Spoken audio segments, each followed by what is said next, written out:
సంతానలేమి సమస్యకు చక్కటి పరిష్కారం చూపిస్తున్న Riya fertility test tube baby centre CN hospital Kurnool. భారతదేశంలో ప్రతి జిల్లా సెంటర్ నందు ప్రతి నియోజకవర్గంలో నిరసన కార్యక్రమం చేపట్టడం జరుగుతుంది.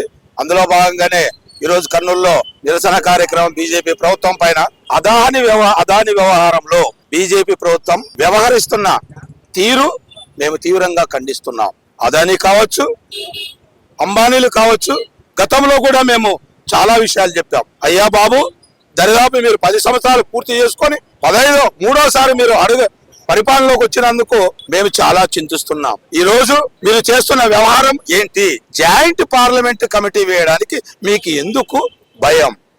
ఆ రోజు కాంగ్రెస్ పార్టీ మన్మోహన్ సింగ్ గవర్నమెంట్ లో ఇదే విషయం మీరు అడిగితే ఒక్క సెకండ్ కూడా ఆలోచించుకోకుండా మన్మోహన్ సింగ్ గారు, సోనియా గాంధీ గారు నాయకత్వంలో ఆ రోజు జాయింట్ పార్లమెంట్ కమిటీ వేయడం జరిగింది. అలాంటప్పుడు మీకు ఎందుకు ఇంత భయం అని ఈ రోజు మేము ప్రశ్నిస్తున్నాం. అంటే ప్రజాస్వామ్యం చేస్తున్నారా, లేకపోతే వ్యాపారం చేస్తున్నారా?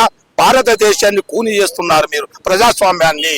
ఇది మేము ఖచ్చితంగా ఖండిస్తున్నాం. బీజేపీ గవర్నమెంట్ 10 సంవత్సరాల్లో దరిదాపు 48 లక్షల కోట్లు మనకు ఉంటే, మన నిధి ఉంటే ఆ నిధిని ఎక్కడ పంపిస్తారో తెలియని పరిస్థితుల్లో మనం గమనిస్తున్నాం. భారతదేశ ప్రజలందరూ కూడా ఏమి చేస్తున్నారో ఒక్క విషయం చెప్పలేదు. ఇదే ఆర్థిక విషయం పైన మేము గతంలో కూడా మీరు శ్వేతపత్రాన్ని రిలీజ్ చేయండి అని ప్రశ్నించడం జరిగినది. నాటి నుంచి నేటి వరకు కూడా దాన్ని చెవులో పువ్వు పెట్టుకున్నట్టు పెట్టుకొని మీరు వ్యవహరించడం తీరు మంచిది కాదు. కాబట్టి నేటికి నేపుడు ఈ రోజు ఇంతటితో ముసుకోకుండా జాయింట్ పార్లమెంట్ కమిటీ వేసి అదాని పైన, అంబానీల పైన ఏమి జరుగుతుందో మీరు ఒక్కటే ఆ కమిటీలో ఉంటే బాగా కాదు. ప్రధాన ప్రతిపక్షమైనటువంటి నాయకుడు రాహుల్ గాంధీ నాయకత్వంలో ఖచ్చితంగా మేము ప్రశ్నిస్తున్నాం. మీరు వెంటనే జాయింట్ కమిటీ వేసి విచారణ చేపట్టాలందుకు మేము మరే కోరుతున్నాం. లేనిచో కాంగ్రెస్ పార్టీ ఖచ్చితంగా మీకు తీవ్రమైన పరిణామాలు చూపిస్తాం.